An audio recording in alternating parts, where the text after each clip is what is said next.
Hola, nosotros somos Sergio, Nuria y Raquel y hoy os vamos a hablar sobre la teoría postcolonialista.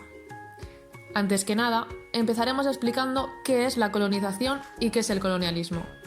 No es por nada, pero siempre hay alguna despistade que mientras el profesor o la profesora explicaba este tema en clase de sociales, estaba pasándose notitas con su compañera de al lado. No te preocupes, porque es normal, todos lo hemos hecho. Por eso, aquí estamos nosotros para ponernos al día. ¡Empezamos! El término colonización hace referencia a un proceso histórico y social con dimensiones bélicas, políticas, económicas, culturales y religiosas. Para entenderlo mejor, consiste en la ocupación por parte de un Estado extranjero de un territorio alejado de sus fronteras para explotarlo y dominarlo administrativa, militar y económicamente. Sin embargo, el colonialismo indica un sistema de relaciones económicas y políticas que una metrópoli establece por la fuerza con sus colonias, a las que somete a un régimen de explotación, dominio y subordinación. Y una vez hemos repasado estos conceptos, vamos ahora con la teoría postcolonialista. La teoría postcolonialista tiene como objetivo principal analizar las relaciones de poder entre las naciones dominantes, es decir, las naciones colonizadoras, y las zonas que han sido colonizadas, es decir, las naciones que han sido dominadas, en las cuales se ha impuesto la cultura, economía y política de las clases dominantes. En los momentos en los que más ocupación territorial ha habido por parte de las clases dominantes fue entre 1945, fin de la Segunda Guerra Mundial, y 1960. La zona india, africana y asiática han sido zonas en las que se ha sufrido mucha explotación, sobre todo económica, por parte de las naciones más dominantes. A continuación voy a hablar de los dos tipos de literatura que hay en la teoría postcolonialista. Se divide en dos partes. Primero está la literatura de las clases imperialistas, es decir, las clases dominantes, y la teoría de las clases que sufren opresión, las clases dominadas.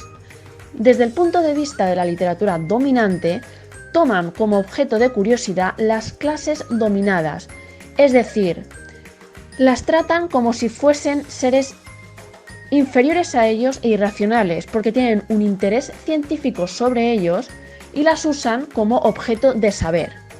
En cambio, la literatura de las zonas dominadas tienen una narrativa de resistencia ante las naciones colonizadoras y cuentan sus experiencias y la marginación que sufren por las clases de la Europa dominante. Les parece muy injusta esta situación porque no se les reconoce sus raíces, su literatura, su lengua, su cultura, y hacen reivindicaciones sobre esto. En cambio, las clases dominantes ejercen su poder sobre ellas a nivel cultural, político, explotación económica e incluso imponen su poder militar para ocupar esos territorios. Las grandes obras artísticas y literarias pertenecen al canon occidental, dejando de lado la literatura de las otras clases, como si fuesen menos importantes. Además, aparecen algunos autores que han escrito obras sobre la teoría postcolonialista.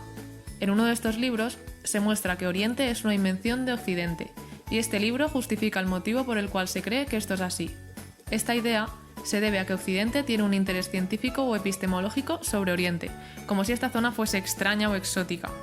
Por esta razón, Occidente quiere ejercer su poder y dominarlo, porque utiliza a Oriente como un objeto de curiosidad y de saber. Es por esto que se dice que Oriente es una construcción de Occidente, pues este hace una construcción imaginaria sobre Oriente, el cual sufre una explotación económica, ocupación militar y dominación cultural, tratando a Oriente como si fuese el otro, es decir, como si fuese un ser inferior e irracional, y ejerce la dominación cultural europea. En el colonialismo, el otro necesitaba ser convertido a una visión europea y civilizada, a través de la religión, la ciencia, las artes y el lenguaje.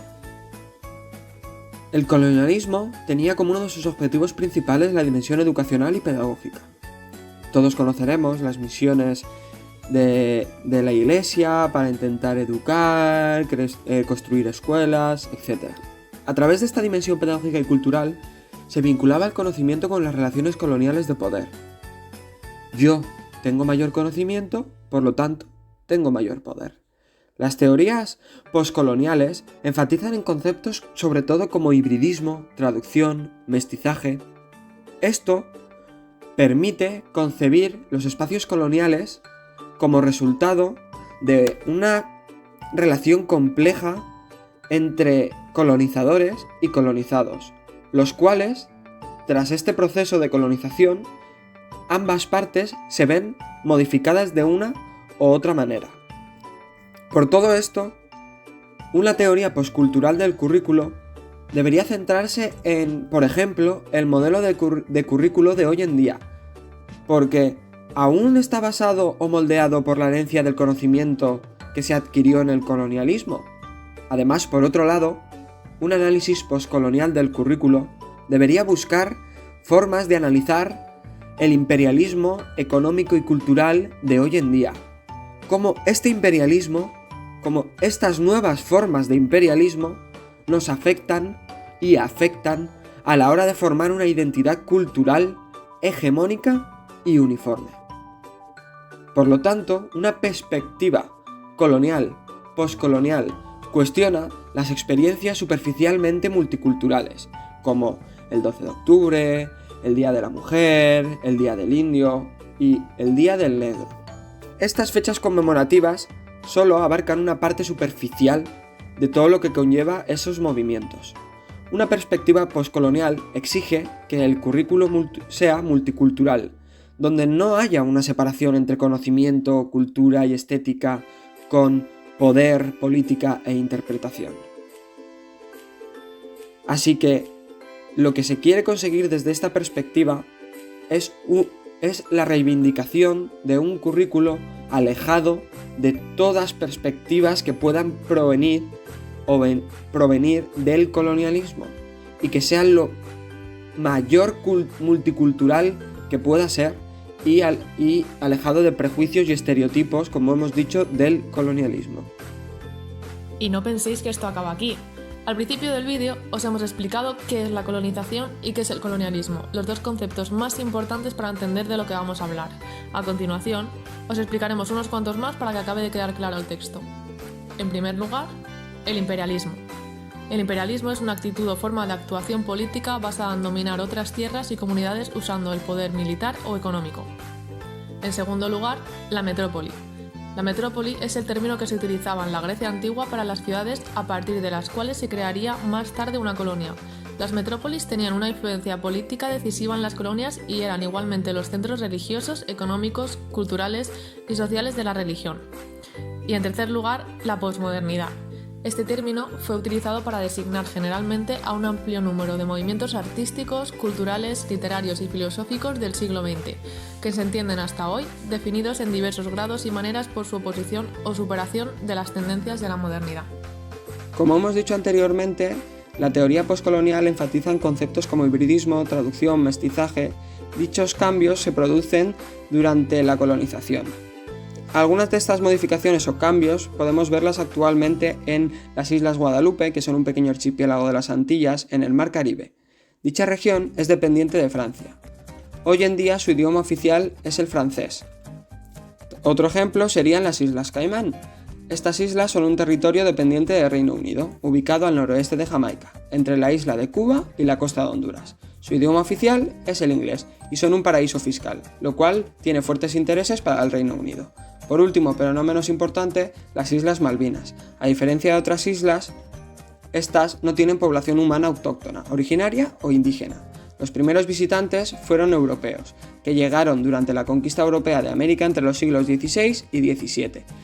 Han sido diferentes países los que han ejercido su mandato sobre dicha región: Francia, España, Reino Unido, Argentina. Argentina y Reino Unido llegaron a tener una guerra por este territorio. Según la ONU, actualmente es un territorio no autónomo cuya administración pertenece al Reino Unido. Su idioma oficial es el inglés, y la biodiversidad de la zona del Atlántico Sur y la riqueza que tiene en minerales son de las razones más importantes por las que el Reino Unido se resiste a renunciar a su colonia en las Islas Malvinas. Durante la creación de este vídeo hemos acudido a diferentes investigaciones o artículos para informarnos acerca de la teoría poscolonial.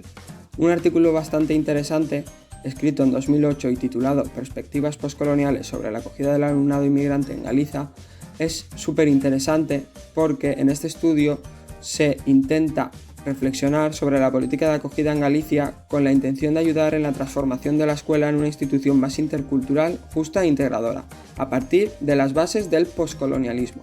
Algunas preguntas que se hacen y se intentan resolver son, por ejemplo, ¿qué importancia tiene la perspectiva poscolonial en la integración escolar del alumnado inmigrante? O, por otro lado, ¿el hecho de crear entre el profesorado y el alumno una conciencia más poscolonial puede constituir una intervención pedagógica y curricular transformadora? Aquí podemos ver cómo intentan aplicar ideas del postcolonialismo para crear instituciones más multiculturales e integradoras. Este artículo es una investigación que muestra que la teoría postcolonial hecha desde la academia tiene una posición elitista y androcéntrica. Los movimientos feministas negros en los Estados Unidos, chicano, afrolatino e indígena, en los que la autora muestra que la teoría postcolonial se beneficiaría mucho de los grandes aportes que estos movimientos políticos han hecho al pensamiento sobre la dominación colonial. Los estudios postcoloniales y culturales han hecho que grupos que se consideran marginados empiecen a convertirse en referentes y en propuestas de pensamiento, cuestionando el sesgo elitista de la producción académica y literaria. Un ejemplo que aparece en esta investigación son las luchas para la descolonización y la lucha contra el apartheid en África y Asia, en los años 50 y 60. De la lucha por los derechos civiles en Estados Unidos y desde un feminismo hecho por mujeres racializadas desde los años 60, es decir, salen de los motivos sociales y posteriormente se convierten en teorías. Esperamos que os haya gustado a todos la explicación y el modo en el que hemos hecho este vídeo, y ha sido un placer hacerlo, trabajar con las compañeras, y hasta luego.